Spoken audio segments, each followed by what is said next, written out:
Hello guys! Magandang hapon sa inyong lahat.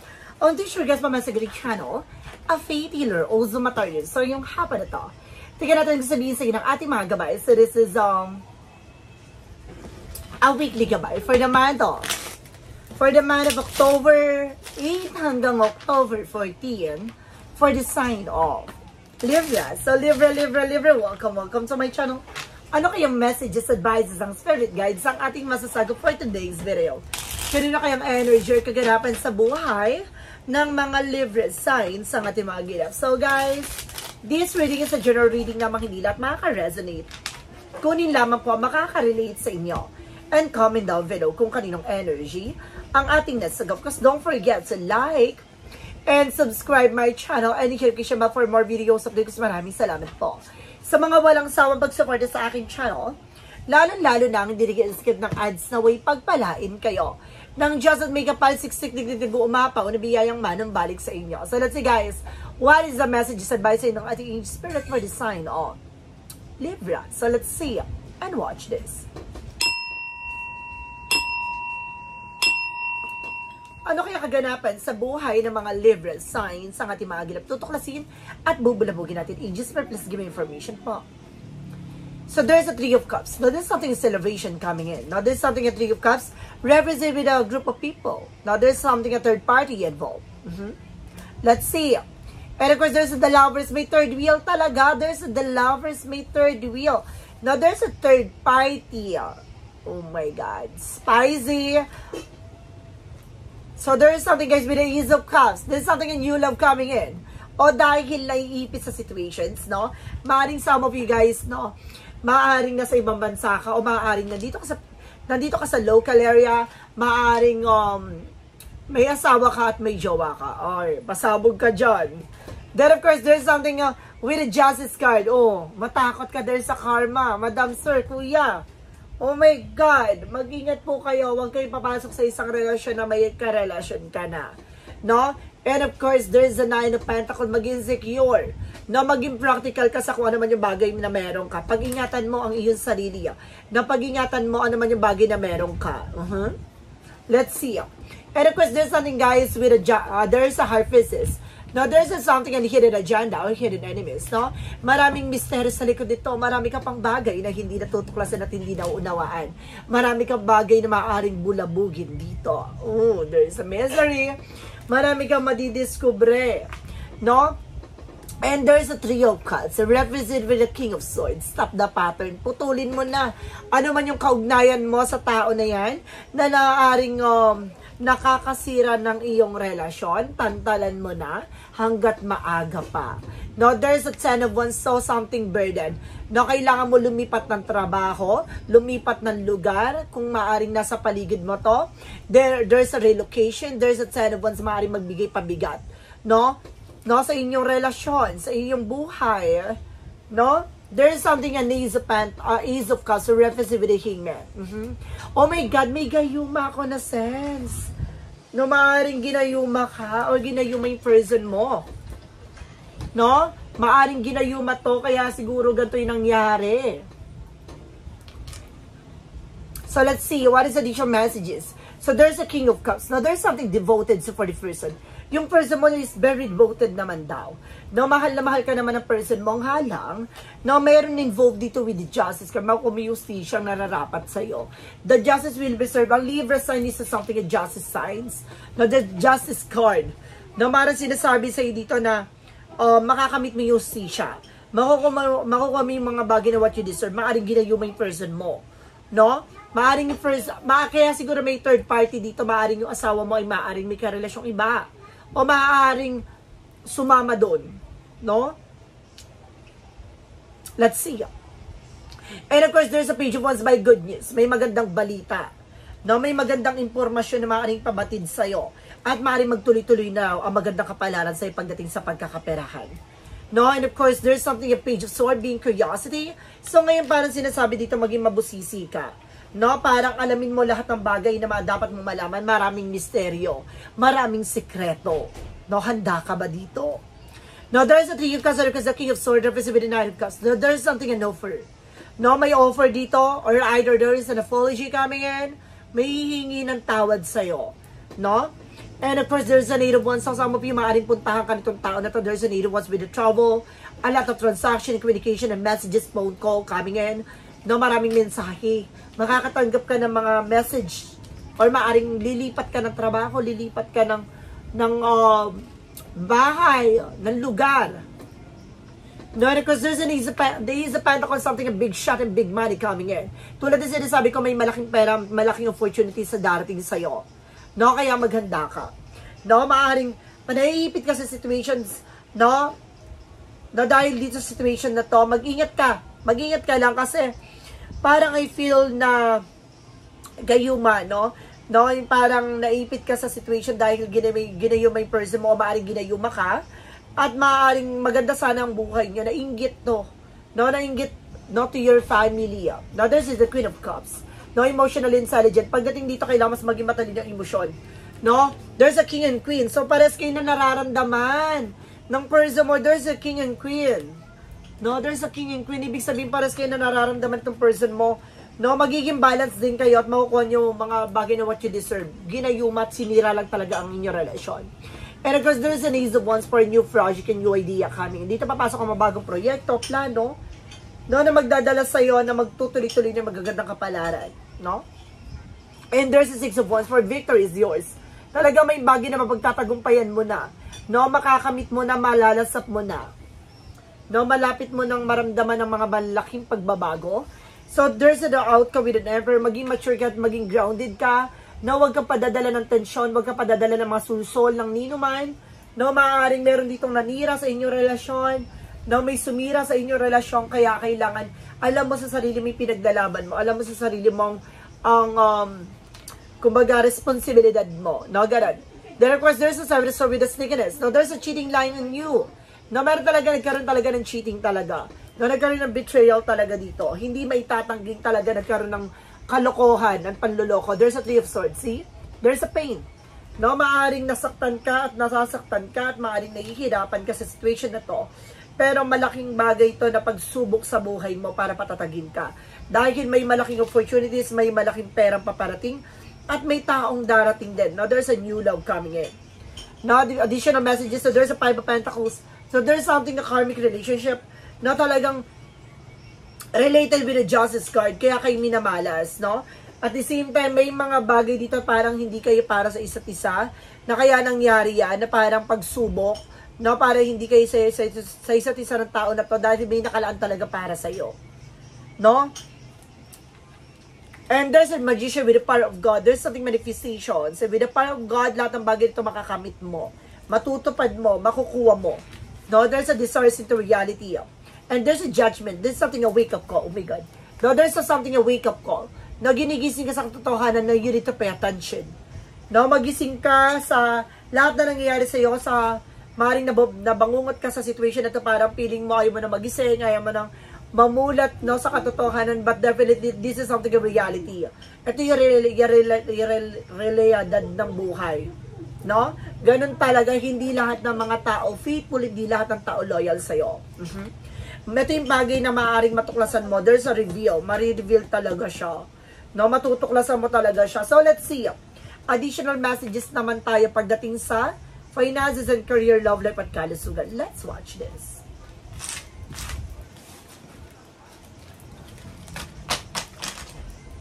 Okay, so we proceed na tayo, no? Pagdating naman tayo sa finances and career, love life at kalusugan. Okay, so this is something the Five of Wands. So pagdating sa finances and career mo, talaga nagkakaroon ng complication. No, or maaaring may kakompetensya ka. Or maaaring may mga bagay na kumakalaban sa'yo dito. So let's see. And this is the Four of Wands by celebration coming in. Pagdating sa finances mo, huwag ka mag-alala. No, makakapagbukas ka ng panibagong business. No, maaaring makakapagsimula ka ng panibagong eksena, situations. And of course, there's something the Wheel of Fortune with the turning back. Na talagang nasa kapalaran mo mangyari to dahil hindi ikot ng kapalaran, maaaring saswertihin ka na this time. No, maaaring may swerting dadapo at maaaring makamit mo. There's a Four of Cups. Pag-isipan mabuti about decision and actions mo. No, may mga pagsubok dito at susubukin ka talaga ng sitwasyon na to. No, because there's a Five of Cups. May mga disappointment. No, may mga realizations dito no, marirealize mo, papag-iisip-isip mo, but definitely, kailangan mong tanggapin ang katotohanan na may mga bagay na kailangan ng pakawalan at bitawan. Because there is the chariot card, maraming, excuse me, no, maraming paparating, no, na, pagdating sa finances, maraming parating na pera, maraming parating na pagbabago, no, lalo-lalo sa negosyo, hanap buhay mo, sa trabaho mo. Pagdating naman tayo sa love life, so there's a devil card, sabi ko na nga ba, may gayuma, Huwa mo? Diba? There's something gayuma talaga. No, there's a black magic involved. And there's a Queen of Wands. Kailangan mo maging matatag, maging malakas ang loob. No, alisin mo yung takot at pangamba mo. Di talaga nagsisinungaling yung barahan natin, no? And there's a tower moment, may sumira talaga ng inyong relasyon. Nakita mo yan? Now, this is something that tower, chaos, chaotic. Na talaga sinira, or maaaring sinira, or may mga bagay na nasira. No, lalo na ang pamilya. There's a Knight of Swords. Kaya nagkakaroon ng anxiety, sleepless night. See, nakikita mo? Nababalisa, hindi mapakali, no? Hindi makatulog na maayos, no? Ganun yung nangyari sa kanya before nitong mangyari tong kaganapan sa buhay mo. Parang ito yung linggo na to, matutuklasan mo na hindi normal yung nangyari, no? Kumbaga, there is something in black magic involved. And there's a Queen of Pentacles. So, maging mature ka how to manage and control your relationship, no? And there's the Seven of Wands. Kailangan yung protection at palagaan yung grounds mo. No? Kumbaga, kahit na sinong mamahalin mo, sino yung makakasama mo, ganun yung mangyayari. Kasi itong tao na to, yung maaaring nasa paligid mo lamang. No? Kinaiingitan ka at kinaiingitan kung ano man yung magiging relasyon mo. No? Pagdating sa kalusugan, there's a Page of Cups, lutang ka. No? Balisa ka rin. No? There's a Page of Pentacles. So, magkailangan mag-invest sa sarili mo na makakatulong for you. No? No, it's either kailangan nyo ng mga fruit and vegetables, kailangan nyo ng masusustansya pagkain na makakatulong na para mag-improve yung immune system. At the same time, kailangan nyo rin ng mga pagkain na mataas sa fiber. No, at the same time, kung hindi ka makatulog, kailangan nyo ng mga herbal teas, no, na para mamaya anemic ka na, diba? Low blood ka na pala, atake mo. There's something with the 6 of Swords with the transition. Kailangan nyo makalayas with a toxic environment. Ibig sabihin na sa paligid nyo ang lason sa eksena na to. And of course, there's the world. Sabi ko, nasa paligid nyo No, maaaring makakaalis na kayo. No? Magtatagumpay kayo there sa Two of Swords. Kailangan nyo lang talaga makawala dito from toxic environment. Nakita nyo parang nanggugulo. Or yan, nakita mo na parang may mga negative or even. Parang some of you, hindi kayo makatulog mo kung bakit inaaswang kayo. No? Inaaswang kayo para nangangamoy ng kakaibang amoy. Minsan, may naamoy kayong kakaiba, no? During midnight, no? Iba-iba. There's a strength with a confidence, no? Kailangan nyo lakasan ng loob mo. May tao nagbabalat kayo. Magaling magpanggap tong tao na to in fairness, So, let's see what is additional messages tayo. Pagdating naman tayo sa Magical Fire Messages Advices. And of course, pick a card, yes or no. So, let's watch this.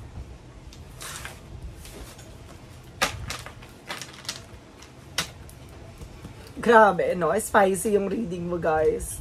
So, let's see what is the Magical Fairy Messages Advices for you. What is the Magical Fairy Messages Advices? So, there's a patient please. So, kailangan mo haba ng pasensya mo. Matuto kang kumalma. At the same time, this is something you got the power. So, ibig sabihin, no? Kumbaga, kayang-kaya mo daw ma-resolve at matapos ng situations na to. No, meron kang kaalaman at meron kang alam na kailangan gawin. No, meron kang paniniwala sa ganon. Na alam mong it's not normal. No? No, it's not ordinary. No, it's not organic. There's something action with a beginning. Magkakaroon ng bagong simula, kailangan mo lang kumilos at gumalaw. At mag-decision talaga. And there's a cycle. Mababago na yung sistema, cycle, eksena mo, tulad ng sinasabi ko, diba? Kumbaga, kahit na sinong mahalin mo, sinong taong makakasama mo, ganun yung magiging situations nyo. Diba? Kasi nasa sayo yung gawa na ginawan ka. Na paring sinumpa ka ganun. What is the synchronicities represent what?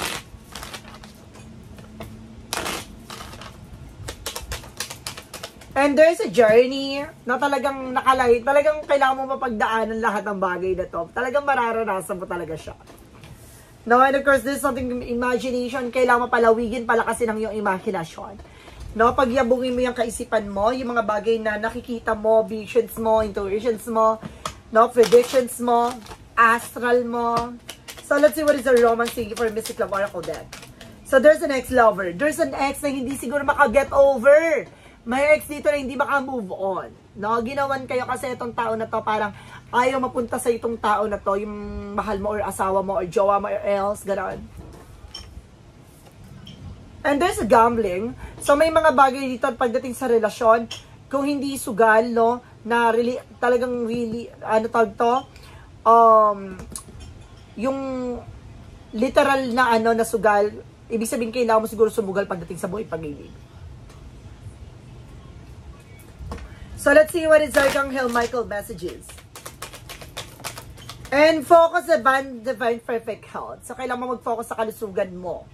No? Sa sarili mo. What is the Jesus loving quote said? Come to me, all you that labor and heavy laden, and I will give you the rest. So, lahat daw na mabibigat, kailangan mo daw itong pakawalan at bitawan. Kasi yan yung magbibigay blockages sa'yo, kaya hindi ka makapag, proceed for another eksena, no? Kumbaga, kaya hindi ka makamove on. Hindi ka maka-recover sa situation dahil marami ka pang bagay o bigat na pinapasan o dala-dala. What is an Money Book Oracle deck?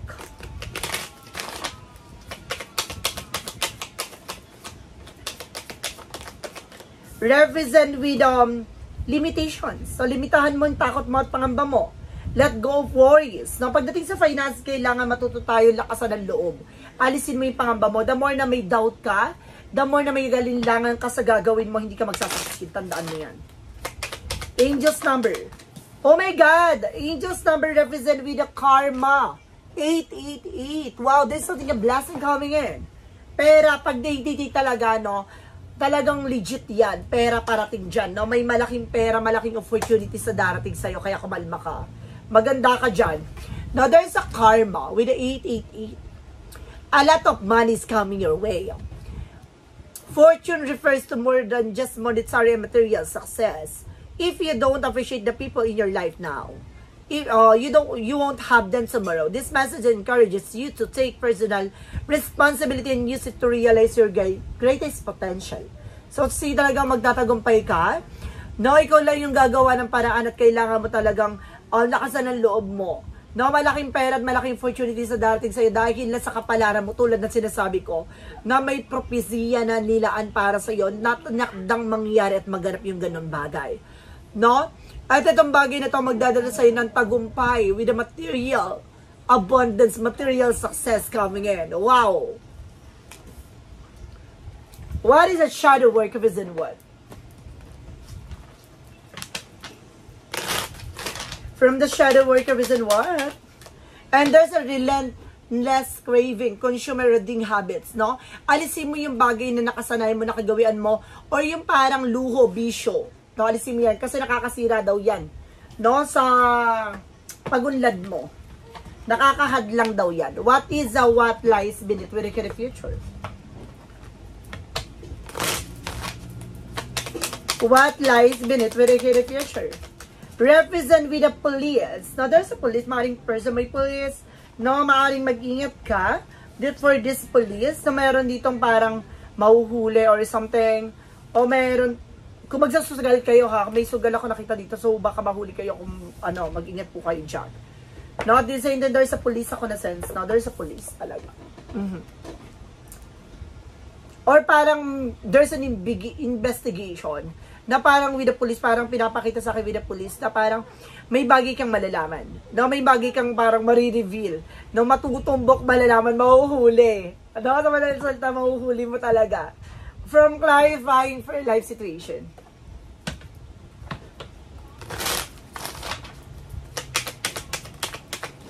Vortex of change. Yung hipo-hipo ng pagbabago, no, yun yung bagay na mangyayari na.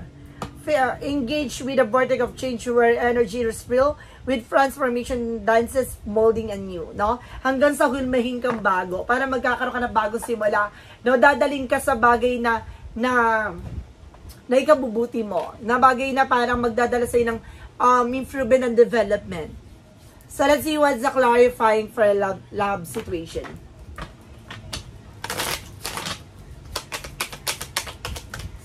There is a strong roots, no? Kapatibayin mo yung ugat ng mismong pinanggagalingan mo, yung parang pundasyon mo. No, dyan yan kasi parang makikita, no, kung paano ka naging matatag sa hamon ng buhay, lalo-lalo sa buhay relasyon. No, darating yung araw na lahat ng itinanim mong pagmamahal, lahat ng itinanim mong bagay, maaaring anihin mo rin dahil may mga tao talaga magmamahal sa'yo pabalik. What is the path of the light represent what? A path of the light represent what? So guys, kung nag-enjoy ka sa aking reading bala ha, kung nag-enjoy ka at gantong setup ang ating reading, please comment down below. No? Then of course, the message, mag-comment ka rin dyan kung nakarelate at talagang nag-accurate sa inyong reading na to. There is something in mindfulness. No? I live fully in the present moment. Embracing the beauty of now. I release by any attachment to the past or worries for the future. By practicing mindfulness, I find peace, clarity, and joy in each breath I take. So parang sinasabi mo dito na parang mas binili mo yung kapayapaan, no? Mas in-enjoy mo yung moment na to at parang mas tinignan mo, no, yung magagandang pangyayari sa buhay mo. No, dumedma ka sa mga negative bagkos parang in-embrace mo yung lahat ng mga magagandang bagay at in-appreciate mo yung bagay na yon. No, there's something a pick a card dyan. So, alamin natin yung magiging sagot sa tanong mo. Let's watch this. Okay, let's proceed na tayo with the pick a card yes or no. So guys, before anything else, ang pick a card yes or no, pwede ka magtanong. Isa lang tanong, isang sagot. No, pipili ka na magiging pipili ka ng tanong at magiging sagot sa tanong mo. No, pipili ka within 1, 2, or 3. Then of course, kapag nakapag-isip ka na ng tanong, no, pumili ka within 1, 2, or 3, please comment down below kung number na pili mo. Then of course, maraming salamat po sa mga nag-share ng aking videos sa anumang uri ng social media platforms. Maraming salamat po. At maraming salamat po pala sa mga subscribers natin dyan, sa mga solid subscriber and followers natin dyan. Then of course, kung gusto mo malaman ng mga ganap ko sa buhay, please follow mo ako sa aking FB account. Then of course, guys, maraming salamat po pala sa mga naghihintay ng aking video every single day. Pasensya na po kayo kung hindi tayo makapag-upload every day. Gawa ng may mga pasyente tayo online, may mga pasyente tayo walk-in every Thursday. At the same time, meron tayong everyday private tarot reading. So, kung gusto mo magpa-reserve for time slot, just let me know po. No? Paunahan na tayo sa slot. What is the number 1? Number 1 represent with a no. No, there's a no. No, no, no. No, burning through money for investment, bro. No, wag mong aksayahin yung panahon at oras mo sa isang bagay na wala ka namang mapapala. So, kumbaga kailangan mo tantanan itigil. No, wag mo sayangin yung pagkakataon at oras mo. Number 2, there is a no again. No, dissearching in the dark truth hidden. No, wag mong itago yung totoong nararamdaman mo. No, yung totoong nararanasan mo, kailangan mong ilabas yan. Dahil the more na kinikip-kip mo, the more na hindi mo makikita ang tunay na kaliwanagan at hindi ka makaka-proceed for another exam na bagkos magiging negative yung magiging outcome lahat ng mga gagawin mo sa buhay. So, matuto tayong pakawalan lahat ng mga negative. Number 3, there is a yes. Through your feeling, trust your feeling, fulfill your heart desires. So, ibig sabihin ito, magtiwala sa nararamdaman mo. Dahil hindi kayo liligaw nito at magdadala ito sa pagtupad ng mga pangarap mo. So, guys, this is a weekly gabay for the month of October 8 hanggang October 14 for the sign of Libra. So, Libra, maraming salamat po for this wonderful reading. So, once again, this reading is a general reading namang hindi lahat makaka-resonate, kunin lamang po ang makaka-relate sa inyo. And comment down below kung kaninong energy ang ating nasagot. And please don't forget to like and subscribe my channel. And hit notification bell for more videos updates. Maraming salamat po. Sa mga walang sawa mag-support sa aking channel, lalo na ang dirigil skip ng ads away pagpalain kayo. Nang Diyos at may kapal siksik liglig nag-uumapaw na biyayang manumbalik sa inyo. Maraming salamat po. See you next video. Bye-bye. And babush.